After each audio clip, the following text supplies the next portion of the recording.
Bienvenue pour ce nouveau tutoriel namosgraphics.com.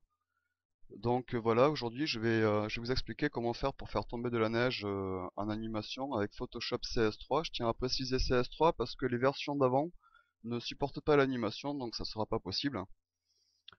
Vous allez voir, c'est pas très compliqué, donc on va commencer. Je vais commencer par fermer tout ça. Donc je viens chercher mon image d'origine, que voici.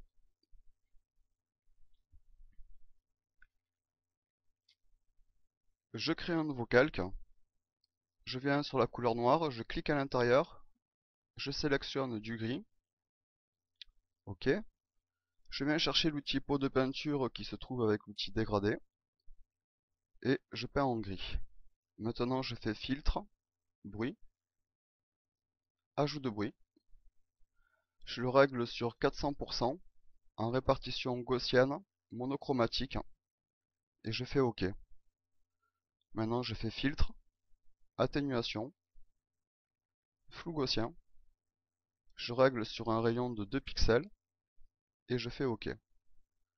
Maintenant je viens sur image, réglage, niveau. Je prends la flèche noire qui se trouve ici. Je la fais glisser vers la droite, comme ça à peu près. Je viens chercher la flèche blanche qui se trouve là. Je la fais glisser vers la gauche.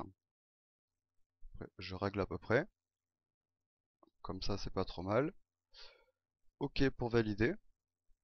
Maintenant je fais filtre, divers, translation. Je le règle sur 130, mais après ça dépend de vos images. En fait, il faut que ici, là, vous retrouviez avec, on peut le voir, des points qui sont alignés sur un axe horizontal. On fait OK pour valider. Ensuite, on vient chercher l'outil tampon de duplication qui se trouve ici. On fait un clic droit avec la souris. On règle le diamètre de notre pinceau pour qu'il soit suffisamment large. Et ensuite, je vais appuyer sur Alt. Vous voyez que le curseur se transforme en forme de cible. Tout en maintenant Alt appuyé, je clique. Je lâche. Je viens sur la zone où se trouvent les points sur l'axe horizontal. Et je clique. Vous voyez qu'en fait, je suis en train de dupliquer ce qui se trouve en bas, légèrement à droite de mon pinceau, la souris a aussi une forme de croix. Et en fait, ce que je copie se trouve au niveau de la croix et je le duplique dans le pinceau, dans le rond. Comme ceci. Je lâche, je refais Alt, je clique, je lâche et je finis de peindre et de dupliquer donc tout ça. Voilà, j'ai ainsi effacé euh, les points horizontaux qui étaient marqués par le filtre que l'on venait d'appliquer. Je reviens sur la flèche de sélection. Maintenant, je fais édition, utiliser comme motif. Alors, je vais l'appeler nuage underscore 03. Je fais OK. Alors, le calque 1, vous voyez qu'il y a un œil ici. Vous cliquez dessus, ce qui a pour but en fait de désélectionner le calque qui n'est plus du tout actif. Maintenant, je reviens sur l'outil pot de peinture. Je crée un nouveau calque et je peins ce calque en gris. Maintenant, le calque 2, je double-clique dessus, ce qui m'ouvre la fenêtre des styles de calque. Je viens sur incrustation de motifs. Et ici, au niveau des motifs, il y a un onglet, vous cliquez dessus et vous venez chercher le motif que vous venez de créer, qui pour moi s'appelle donc nuage underscore 03. Le mode de fusion qui est sur normal ici, on va le passer sur superposition. Ensuite, on vient sur option de fusion par défaut. Et dans fusion avancée, opacité du fond, vous baissez celle-ci à 0. Vous faites OK. Maintenant, on vient sur fenêtre. On ouvre la fenêtre d'animation. Sur le calque 2, on ouvre l'onglet. Alors ici, vous voyez, il y a écrit style et à côté, il y a un chronomètre. Vous cliquez sur le chronomètre. Ça a pour but de créer une image clé qui se trouve ici. Ensuite, je vais venir complètement à droite au niveau de 10. Je viens sur Calque 2, je double-clique pour rouvrir la fenêtre des styles de calque. Je reviens sur Incrustation de motifs. Je maintiens Shift appuyé, je me mets en haut de l'image, je clique avec le bouton gauche de la souris et je descends jusqu'en bas. Je le fais une fois, je reviens en haut, je rappuie sur Shift, clic gauche, je descends deux fois, je me remets en haut, Shift, clic gauche et je descends une troisième fois. Je l'ai donc fait 3 fois. Je fais OK pour valider. Et vous voyez ici maintenant que Photoshop a généré une autre image clé. Et la timeline maintenant a pris en compte l'animation. Donc on va faire un petit test. Pour lancer l'animation, vous appuyez sur espace. Et voilà ce que l'on obtient. Bon, c'est pas trop mal, mais par contre, le souci c'est que les flocons tombent trop droit.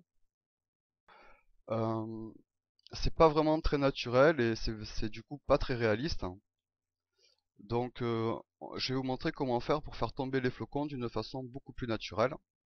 Je reviens à 0. Je viens ici sur le petit onglet bleu qu'il y a au-dessous de 10. Je clique et je le baisse à 3. Je fais ça pour réduire la durée de mon animation, comme ça Photoshop travaillera beaucoup moins. Donc maintenant ce qu'on va faire, c'est qu'on vient sur Image, on fait dupliquer, OK. Je viens sur arrière-plan, je fais clic droit avec la souris, je fais aplatir l'image, OK. Je crée un nouveau calque, je viens sur arrière-plan, clic gauche avec la souris que je maintiens appuyé et je fais glisser le calque jusqu'à la corbeille. Maintenant, je réinitialise les couleurs en appuyant sur D. Vous voyez qu'ici c'est gris. Et si j'appuie sur D, tac, je réinitialise les couleurs. Elles redeviennent par défaut et je me retrouve avec le noir et le blanc. Maintenant, je fais filtre, rendu, nuage. Je fais fichier, enregistrer sous. Alors, je vais l'appeler nuage underscore 03. OK. On peut fermer ce document, on n'en a plus besoin. On revient donc sur notre animation. Je viens sur le calque 2, je fais un clic droit avec la souris et je fais convertir en objet dynamique.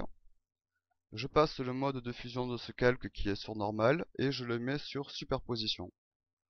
Maintenant, je fais filtre, déformation, dispersion. Échelle horizontale, je la règle sur 20. Échelle verticale sur 20 aussi. Image de référence adaptée. Zone non définie, vous mettez sur reboucler et vous faites OK. Vous venez chercher le nuage que l'on vient de sauvegarder. Vous faites ouvrir. Donc voilà. Et maintenant, je vais relancer l'animation. J'appuie sur espace. Et voilà ce que l'on obtient. Je stoppe l'animation en rappuyant sur espace. Je vais agrandir tout ça.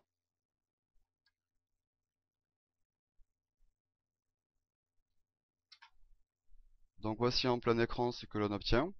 Et vous pouvez voir que donc maintenant les flocons ne tombent plus d'une façon vraiment très droite, mais on a vraiment l'impression qu'ils sont en train de flotter dans l'air. Il ne me reste plus qu'à vous expliquer comment enregistrer tout ça.